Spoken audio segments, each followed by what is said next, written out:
First of all, Glentoran Women League Champions 2023, how does that feel? Absolutely brilliant, and like I've said in previous interviews, it's a big relief, especially for, on the coaching side of it, but for the girls it's well deserved. We've put a lot of hard work in this year. We've tried to put in a real professional environment, a hybrid environment, things that I've learnt over in England and I've brought back, and thankfully the efforts and the sacrifices have paid off, and it feels great.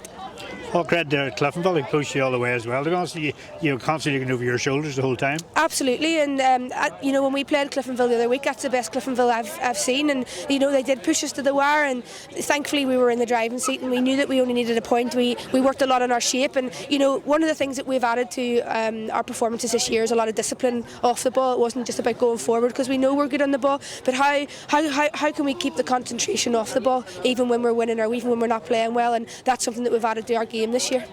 In terms of the league itself, how do you find the overall standard of the league this year? Yeah, I think it's probably a league of two halves, which is fair to say, but those are the games that when you're playing the lower half of the tables that you can slip up, and those are the hardest ones to get the girls motivated in, and those are the ones that we found the toughest. But you know what, we have been professional, and those girls have been professional throughout every single game. They've not disrespected anyone.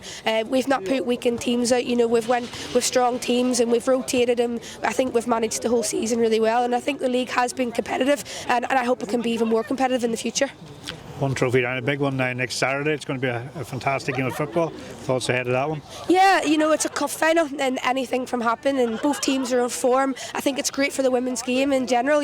One of the big things that we all want in the country is for the women's game to grow. It was disappointing tonight that unfortunately there was a full men's programme, and when we were playing Cliftonville here, we had nearly 600 people here, and we want to grow the women's game, and whatever the result will be, the best team will win on the night, and it's going to be a great cup final and a great spectacle for women's football in the country.